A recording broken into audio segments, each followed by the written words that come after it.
This is Hereward the Woke, king of the wokes, for whom wokeness is a way of life. This is a message to all those workers' revolutionaries who want to sell the UK to China, America, and worst of all, Russia. All right then, but you've got to make it worth our while. Talking about making it worth our while. The Mirror said this week, all kids could match Molly May's success if we taught them financial literacy. So, it's got nothing to do with her big tits then. So it's just because she's good at maths. Look at Carol Vorderman, for fuck's sake. What's maths ever done for her? It was prostitution, wasn't it? There are apparently 5 cunning plans in Boris Johnson's Operation Red Meat that will definitely save him. One of them is to give Boris a pig's heart. Well, I think he's already got one, don't you? His spouse, Carrie Johnson, was the Vegan Society's Person of the Year 2020, and she's not complaining about Operation Red Meat. However, in 2022, I think she's going to be the butcher's favourite of the year, don't you? One of the plans involves Boris rubbing himself with a butcher's apron, taking his clothes off and running up and down outside Parliament.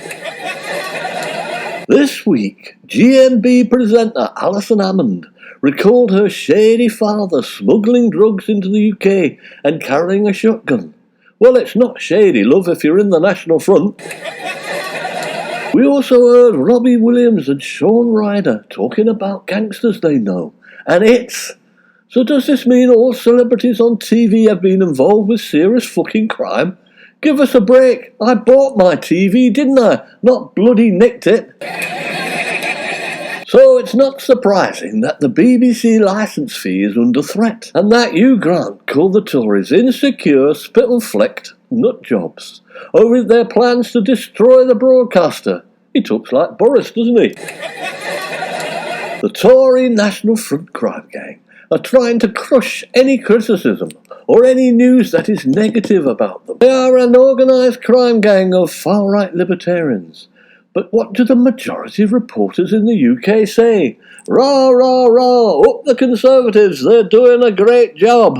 Except for that bastard Boris. This week, Downing Street chiefs, Boris Johnson's inner sanctum, considered using sonic weapons to force migrants away at sea. It emerged number 10 chiefs wanted to use loudspeakers, which can induce vomiting.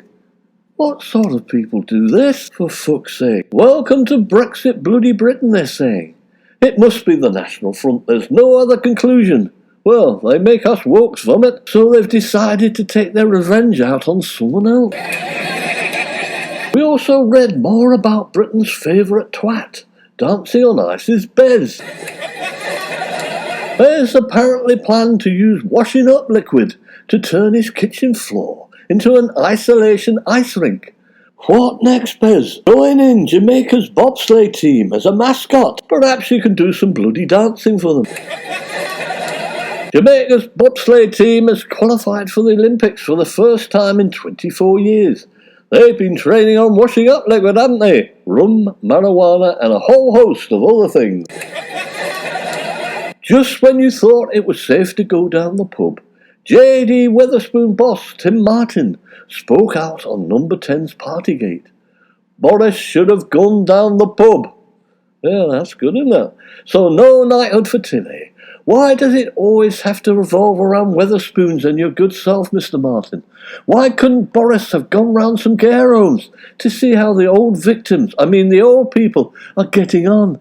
I'm sure they could have found a half-empty bottle of Baileys or ginger wine for him to finish off. And then, of all things, we heard that the party-loving Tories are going to introduce a party tax with a levy on cups and balloons. Which shouldn't worry the Tories, they drink straight out of the bottles, don't they? That's the red meat in them coming out. And balloons, well, Boris is going down like a lead balloon, isn't he? We'll have to call the Libyans in to get rid of him.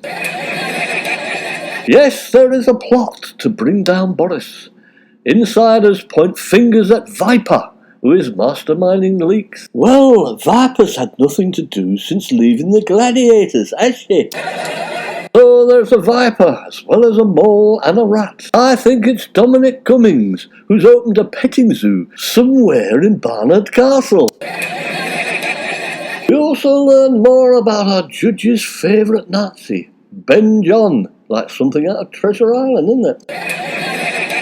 The extremist was ordered to read books by the judge, but now on appeal he's been sent to jail. The problem was, he actually was reading books. The anarchist cookbook, for example. Why did the judge think he was going to read Jane Austen? Most men would rather be locked up than read bloody Jane Austen, wouldn't they? Now let's hear about our special bloody relationship with the US. President Biden named big Democrat donor Jane Hartley to serve as the ambassador to the UK, after others turned down what the Mail called the State Department's most glamorous posting. What's glamorous about being ambassador to Prince Andrew and Boris Johnson's private island? Jane must like court rosé and a quick grope on the dance floor, plus a weekend exploring the mound. Don't write us off, said GB's Olympic skeleton squad, who warned rivals not to underestimate them. The skeleton squad is formed from survivors of Marcus Rashford's school dinner programme. In the next 20 years, any UK sports that require really skinny, undernourished kids will be doing very well, won't they? Is there anything he won't do for money? Wrote the Daily Mail.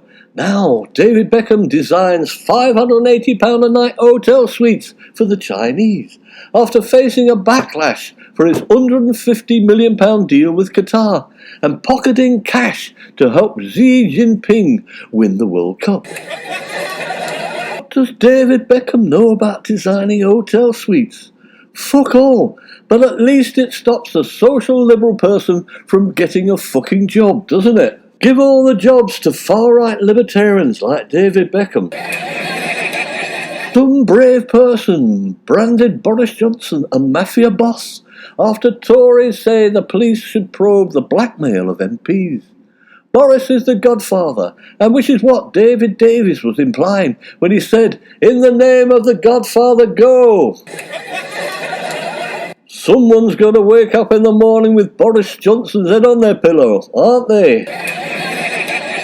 Bad fucking lot, Carrie. Someone had another go at Prince Andrew. They reckon he would scream if maids messed up his teddy bear collection. A raw cop said, "It's very much a question of come up and see my teddy bear collection, young lady, isn't it?" And finally this week, Robbie Williams, don't I? Said he gorged on chocolate in his sleep after taking a pill. That must be the pill that 50% of British ladies take, isn't it? We've got a message for you, Robbie. It wasn't flaming chocolate.